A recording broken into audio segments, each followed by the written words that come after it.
Have you ever stopped to wonder what really defines success? I mean, beyond just traditional smarts. Yeah, it's a good question. We tend to focus so much on what gets measured by tests, right? Like how fast someone solves a math problem or remembers facts. The IQ stuff. Exactly. But what if the real key, that unseen power behind, lasting achievement and even happiness, is something else entirely? A different kind of intelligence. Yeah. Why do some people who seem to have all the conventional smarts kind of stumble, while others, maybe less brilliant on paper, just soar? It's fascinating. Okay, let's unpack this. Today, we're diving into a really interesting stack of sources, articles, research, some personal insights too, all centered around emotional intelligence, or EQ. Mm-hmm. Our mission for you today is simple.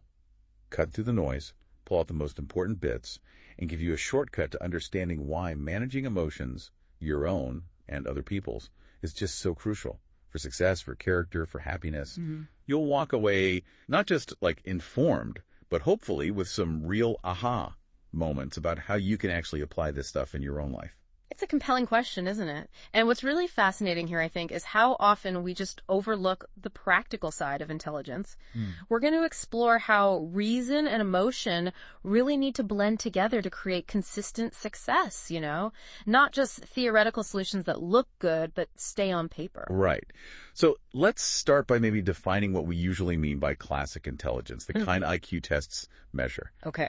Douglas Hofstadter, for example, describes it as the ability to respond flexibly to situations. Adaptability. Yeah, and capitalizing on the right time and place, making sense of ambiguous or contradictory messages, synthesizing new ideas from old ones. So the cognitive skills. Essentially, yes. Skills for analyzing and solving problems, logical reasoning, analytical abilities, language, that sort of thing. And that's exactly where classic intelligence really shines. When we think about problem solving, there are generally 3 phases. First, there's problem description, gathering the facts, understanding what's going on. Right. Second, you move to problem solving itself, proposing theoretical solutions. How could we fix this? Makes sense. But then there's the crucial 3rd phase, implementing that solution, actually making it work in the real world. The practical part. Exactly. The first 2 parts, description and the theoretical solution, they belong pretty squarely in the domain of classic intelligence, of IQ. But that 3rd part, the practical application, almost always requires emotional intelligence, EQ. That's really the core idea here, isn't it? That truly intelligent actions, the ones that work, come from this blend, this harmony of emotion and reason. Precisely. Reasoning on its own, well, it often just hits a wall. You can have the most brilliant strategy on paper. Right. Perfectly sound. But if you can't read the room or rally your team or understand those subtle, undercurrents of resistance, then that brilliance might just stay on the blueprint. Exactly. That's where EQ isn't just a nice to have. It becomes the vital bridge to real world impact, to consistent success. Yeah. Think about, say, leading a mission against drug addiction. Identifying the problem, the sources, the theoretical solutions, that's classic intelligence, IQ. Sure. Analysis, planning. But actually implementing those solutions, Yeah. helping people, that deeply calls for emotional intelligence. Well, You'd need to understand and manage the emotions of addicts to help them through recovery, right? absolutely. You need empathy, patience, resilience, all EQ skills. We see this blend in action in really high-pressure fields, too. Oh, yeah. Like chess, for instance. Yeah. Just recently, Gukish D became the youngest undisputed world chess champion. Incredible achievement. Totally. And while his strategic depth, his precise calculation, that was clearly a huge display of classical intelligence. His IQ in action. Right? But equally critical was his emotional intelligence. The sheer resilience, the composure he showed under that immense pressure, match after match. Keeping it together when it counts. Exactly. That's EQ. And this brings us to a really bold statement from Daniel Goleman. He suggests that as much as 80% of adult success actually comes from EQ. Wow, 80%. That's huge. And here's a point that really made me pause and think about how we usually measure success. Mm-hmm. History is just full of brilliant, really creative people who struggled in traditional classrooms. They underachieved. Teachers maybe didn't see their potential. Right, they didn't fit the mold. Think about figures like Albert Einstein, Yeah. Steve Jobs, Thomas Edison. Their classroom performance certainly didn't predict the monumental impact they had on the world. That's a great point, and the data we looked at really backs this up quite compellingly. How so? Well, our analysis reveals that a staggering 75% of careers get derailed for reasons directly tied to emotional competencies. 3/4. Wow. What kind of reasons? Things like an inability to handle interpersonal problems effectively, poor team leadership, especially during difficult times or conflict, or even just an inability to adapt to change or to build trust with colleagues. So it's the people skills, the emotional management side, that often trips people up, even if they're technically brilliant. Exactly. So if these figures are even close to true, what does this all really mean for us? The insights we've gathered seem to suggest that what truly matters for, lasting success, strong character, genuine happiness, lifelong achievements, it's this definite set of emotional skills, your EQ. Yeah. Not just the purely cognitive abilities measured by those conventional IQ tests. Precisely. For sustained positive impact, EQ is just required. Because without it, humans often struggle to respond flexibly to real-world situations. Right. Think about a public servant managing a disaster. They need strong EQ for that public management piece, not just IQ, to navigate the incredibly complex human element involved. Dealing with fear, panic, grief. All of it. And emotions also guide our intelligence and rationality. Without them, our reasoning is kind of incomplete, often missing crucial context. Emotional intelligence is also a prerequisite for building mutual understanding and trust. Like gaining the trust of affected communities in that disaster scenario. You can't just command trust. You have to earn it. You have to earn it. And EQ is foundational for developing optimism, resilience, those crucial leadership qualities. It helps professionals cope with stress, focus on the mission, create a calmer, more consistent, reliable environment. So, okay, while a certain level of IQ is obviously important for basic success, You need the baseline smarts, sure. it really seems that long-term achievements require this harmonious blend of both IQ and EQ.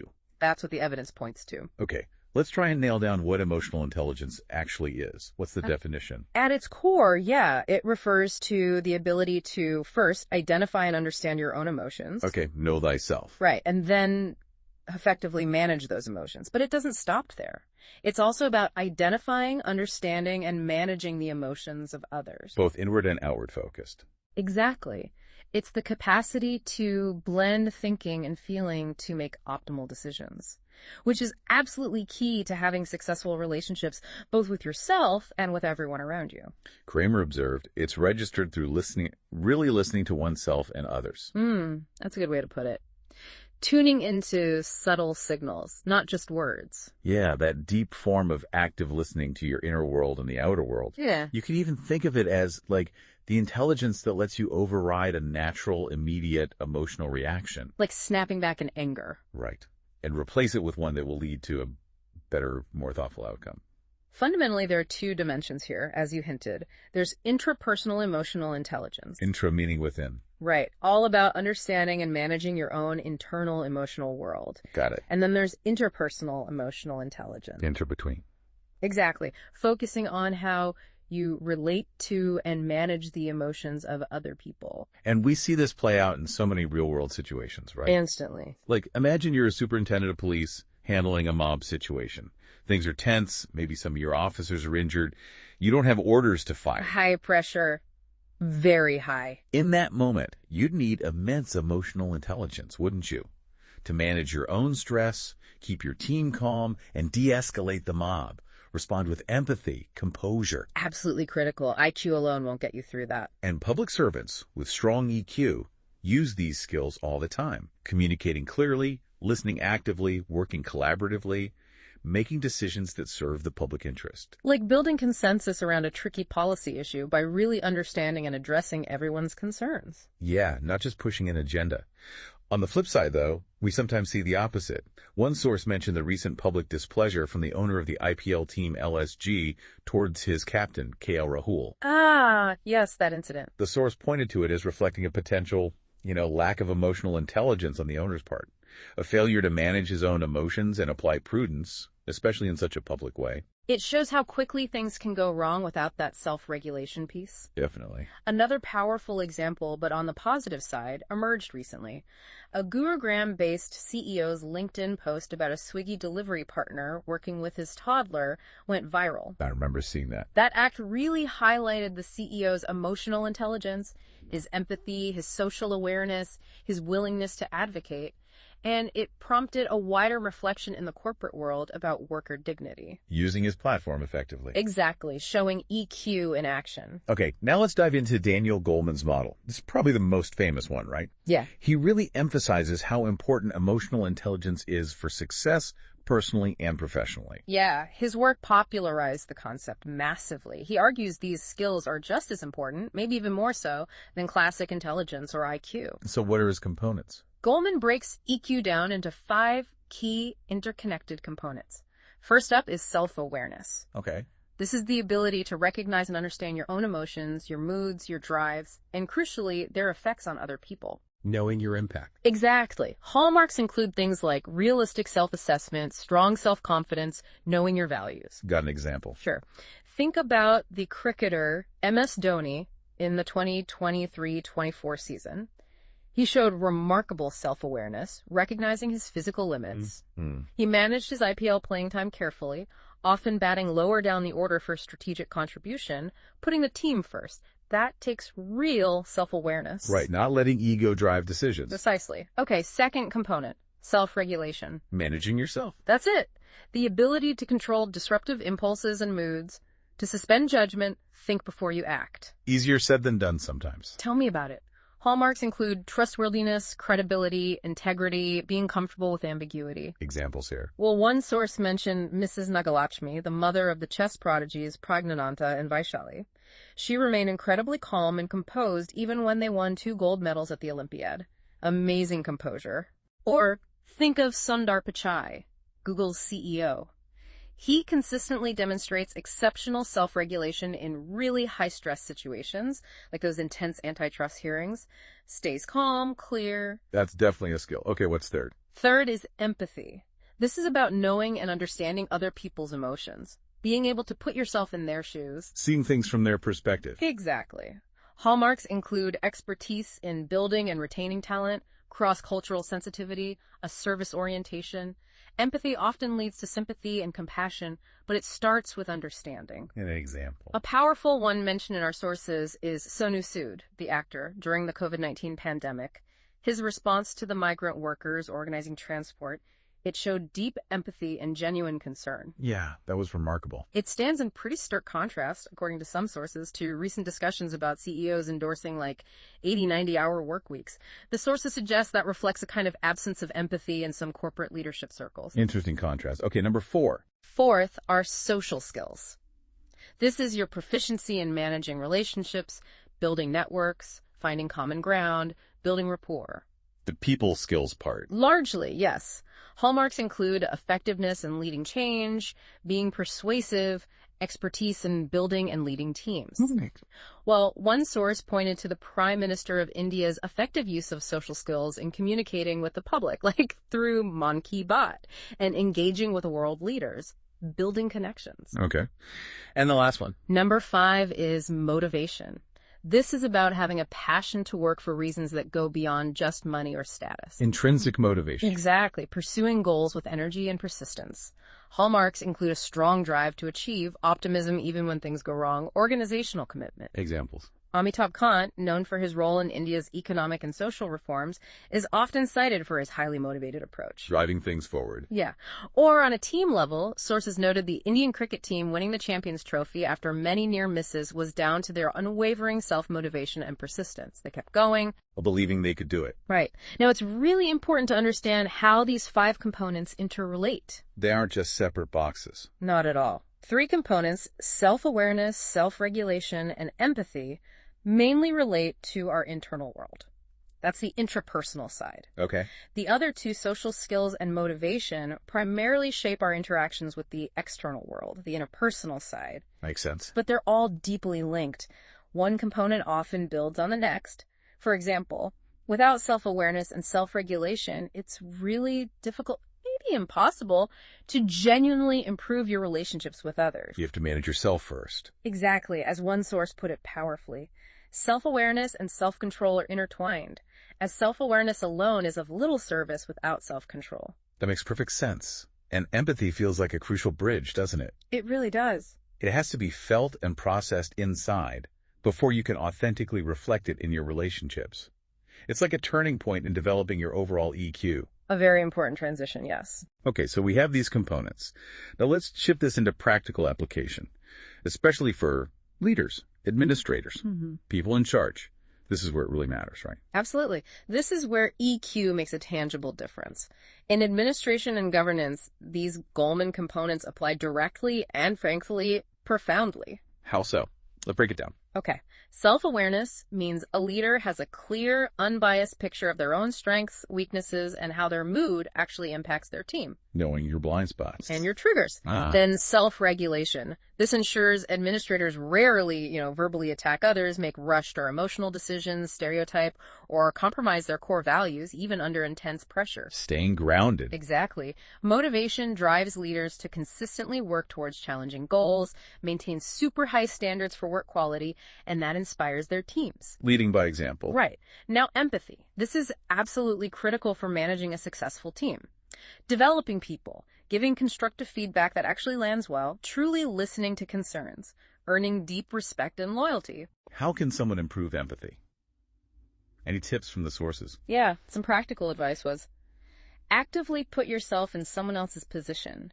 Pay close attention to subtle body language cues, what's not being said, and respond directly to feelings expressed or implied, like genuinely acknowledging an assistant's disappointment if you have to ask them to work late, not just brushing it off. Acknowledging the human element. Precisely.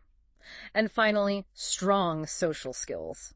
These enable administrators to be great communicators, to be open to hearing bad news, which is crucial, to be experts at getting team support, managing change smoothly, resolving conflicts diplomatically. Does these sound like the bedrock of good leadership? They really are. And we see these applications, don't we? Like that example of DGMO LT Gen Rajiv Kai.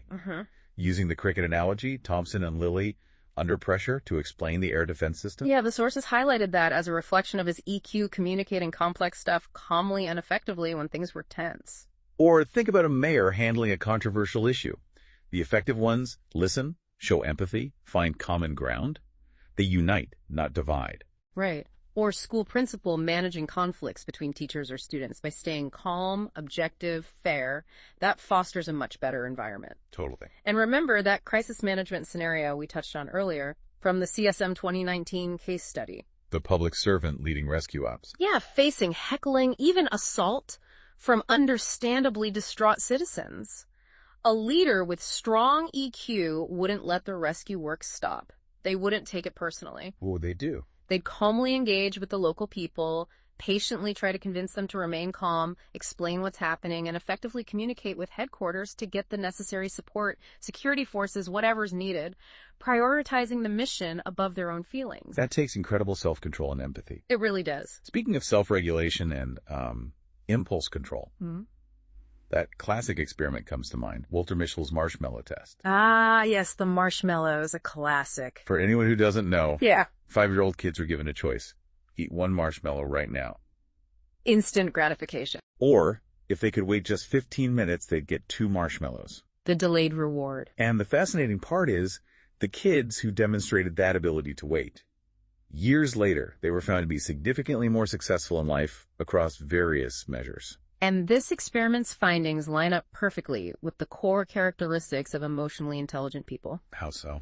Well, they possess that ability to delay satisfaction, to delay gratification. They tend to be deeply self-aware. They know how to handle stress and setbacks better, maintain a positive outlook. Resilience. Huge resilience in the face of adversity. They know how to keep disruptive emotions in check, deploy their strengths strategically, compensate for weaknesses, and crucially, they have a strong capacity to negotiate and resolve disagreements constructively. That ability to wait, to manage impulse, seems foundational. It really does. And a striking example of this kind of delayed gratification, maybe on a bigger scale, is Neeraj Chopra, the javelin thrower, finally surpassing that elusive 90-meter mark at the Doha Diamond League. Yeah, I remember seeing the relief on his face. Exactly. That visible sense of relief, the quiet triumph. It wasn't just about that single moment. It reflected years of relentless work, patience, and exactly that delayed gratification paying off. All that toil culminating in that moment. Yeah. Now, it's really vital here to clarify a common misconception about EQ. Okay. Emotional intelligence isn't just about being perpetually nice or agreeable all the time. Ah, right. It's not about being a doormat. Not at all. You have to use your emotions appropriately and strategically for the situation.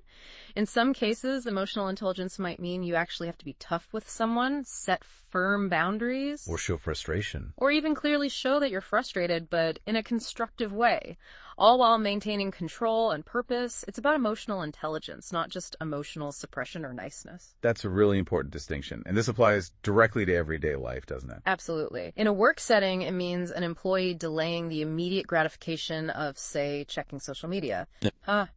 We all are sometimes. Delaying that to focus on a challenging, important task instead of procrastinating. Got it. In personal relationships, it means being able to pause, delay that impulsive response in an argument. Instead of just lashing out. Right. Allowing you to choose your words carefully, communicate effectively, and hopefully resolve the issue without making it worse. Using that self-regulation muscle. Exactly. So, just to kind of reiterate, why is emotional intelligence so fundamentally necessary? Why do we need it? Let's recap the core reasons. Okay. It enables us to respond flexibly to complex situations, to take advantage of the right time and place, to recognize the importance of different elements in a situation. Seeing the bigger picture. And crucially, without the guidance of emotions, our reasoning can be cold, abstract, ultimately less effective. We need that emotional input. Okay. It's a prerequisite for building mutual understanding and trust, vital for any kind of collaboration. Can't work together without trust. Nope. It also helps a person develop optimism, resilience, essential leadership qualities. Makes them a source of stability, inspiration. Mm-hmm. For government professionals specifically, it helps them cope with intense stress, stay focused on their mission in a calmer, more consistent, reliable way. And it's crucial for understanding subordinates' needs and providing truly constructive, empathetic feedback. The feedback piece is huge. Massive. And this whole idea of mastering our emotional responses, it's not new, is it? Philosophers have wrestled with this for ages. Oh, absolutely. Like Aristotle, he wisely observed, anyone can become angry. That is easy. True enough. But to be angry with the right person at the right time and for the right purpose, Yeah. that is not within everyone's power, and that is not easy. Perfectly put. It highlights the intelligence part of emotional intelligence. Yeah. And here's a really crucial insight from the research. While IQ and technical skills might get you hired. Gets your foot in the door. Exactly. Research consistently shows that emotional intelligence, your EQ, is what truly helps you excel and thrive in the long run. So it's the key differentiator for long-term success. It really seems to be. And the great news is, unlike IQ, which tends to remain relatively stable throughout life. You're kind of stuck with the IQ you've got. More or less, yeah. But EQ is different. It's a dynamic skill. It can be learned, developed, and significantly improved through observation, conscious learning, deliberate practice, and experience. That's incredibly hopeful, actually. You can get better at this. You absolutely can. And when we genuinely pay attention to the emotional triggers of people around us, what sets them off, what calms them down, we can proactively help provide what they might need to, get control of their emotions. And maybe just as importantly, we can be careful not to accidentally use those triggers that will set them off. Being mindful of our impact. Exactly. By being responsive and alert to their needs, we show that we care about them. And that's how you earn trust and respect. Yeah. It's often said, and it really resonates, people don't care how much you know until they know how much you care. That's a powerful quote. And emotional intelligence fundamentally enables you to influence yourself first. Get your own house in order. Self-awareness, self-regulation. Right. And then to positively influence others, fostering a more stable, productive, and just more harmonious work environment. Well said.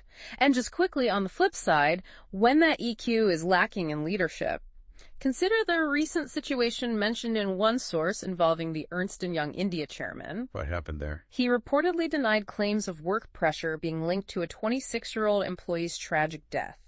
The source highlighted his statement as, well, ethically questionable and certainly poorly timed. Oof. Yeah. It really underscored a critical need for emotional intelligence in leadership, especially when handling incredibly sensitive situations like that. Timing, tone, empathy, all crucial. Definitely a cautionary tale. Now, while Goleman's model is really prominent and super useful, It's not the only one. right, it's worth mentioning that the field of emotional intelligence has other valuable models, too. It shows the breadth of thinking here. Good point. For instance, there's the MSCEI. That's the Mayer-Solovey-Caruso Emotional Intelligence Test. Right, an ability-based test. Yeah, and directly asks people to solve emotion-related problems. It focuses on 4 skills. First, how well you perceive emotions. Picking up on cues. Then, how you facilitate thinking by letting emotions guide your attention. We'd call that experiential EI. Using emotions to focus. And finally, how you understand and manage emotions to make strategic decisions. That's strategic EI. Thinking with feeling. Kind of. An example might be sensing disinterest at a social event and using that feeling to guide your behavior. Maybe shifting the conversation or politely moving on. Adapting based on emotional data. Exactly. However, some sources did add a caveat here. While high EQ might be great in many professions, it might not always be the top priority in others. Like, an officer in charge of intelligence might need more emphasis on purely strategic and analytical skills than, say, highly developed interpersonal EQ. Interesting point. Context matters. Yeah. Another compelling framework is the Trait Emotional Intelligence Model, or TEI, by Konstantinos Petrides. Okay, how does that differ? It describes 6 core traits: adaptability, assertiveness, self-awareness, empathy, stress management, and optimism. And this model particularly emphasizes that these EQ traits can be significantly improved through targeted training and development. So, very much learnable traits. Exactly. Think about the IPL team RCB's incredible comeback-winning matches after losing their first 8. Yeah, that was amazing. Our sources point to that as a powerful display of the players' adaptability, Virat Kohli's assertion and leadership, and the whole team's unwavering optimism, all traits highlighted in the TEI model. Wow, great example. Any others? And there's also the 6 seconds EQ model. This one really aims to bridge theory into practical application. How? Through 3 main pursuits. Know yourself, understanding what you do emotionally, choose yourself focusing on how you respond, and give yourself delving into why you act as you do, connecting to your purpose. No, choose, give. Right. And under those pursuits, there are 8 specific competencies, like enhancing emotional literacy or navigating emotions effectively. It's very action-oriented. Okay, so multiple ways to conceptualize and work on EQ. It's also probably important to differentiate emotional intelligence from social intelligence. Yeah. SI, right? They sound similar. They do, and they're often confused, but they are distinct. So what's social intelligence? SI is often just called people skills. It's broadly defined as the ability to get along well with others and to get them to cooperate with you. Navigating the social world. Exactly. It includes a keen awareness of social situations, understanding group dynamics, that sort of thing. Oh, yeah.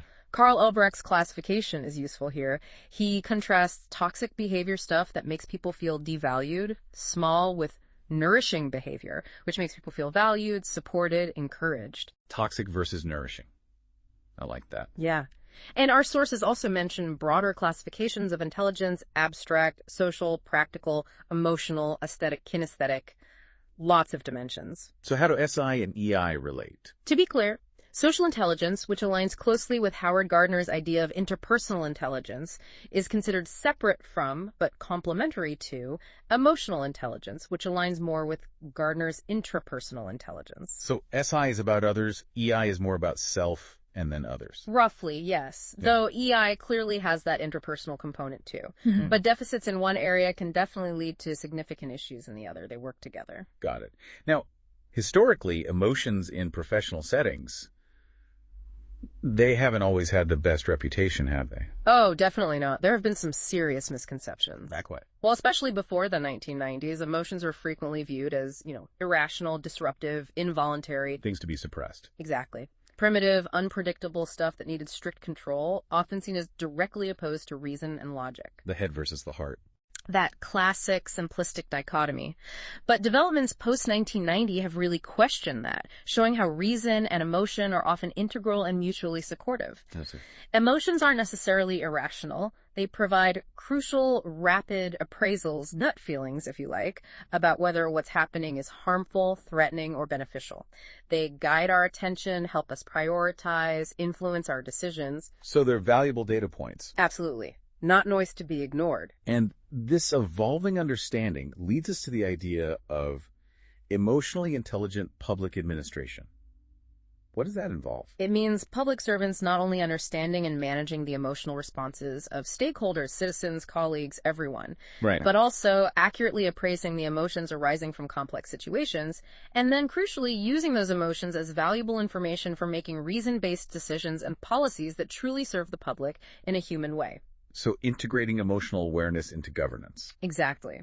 The Kerala government's response to recent floods was cited as a powerful real-world example of this. How did they show emotionally intelligent administration? Well, their response was characterized by empathy, resilience, and responsiveness. They moved quickly to set up relief camps, deployed dedicated rescue teams, and effectively used social media not just for logistics, but to communicate with and reassure affected citizens, Showing they cared. demonstrating a strong, human-centered commitment to citizen welfare, not just bureaucratic process. That makes a huge difference in a crisis.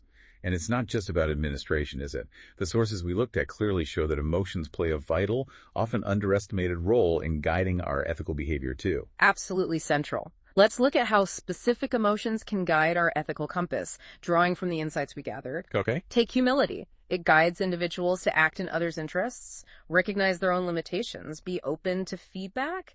Think of Rahul Dravid's quiet determination and humble approach, a great example. Lovejoy.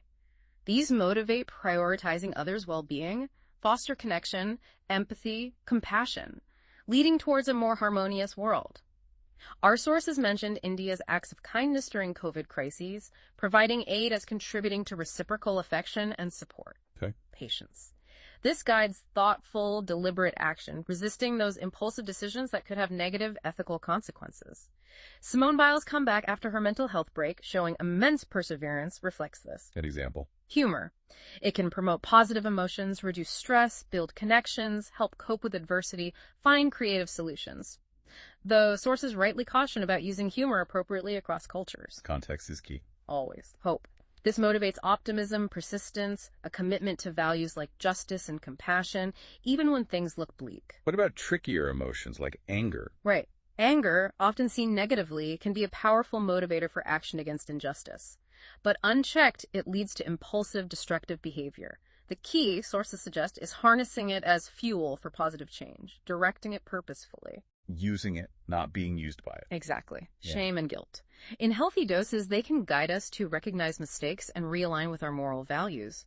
But excessive shame or guilt can be debilitating. Finding the balance. Yeah. Gratitude.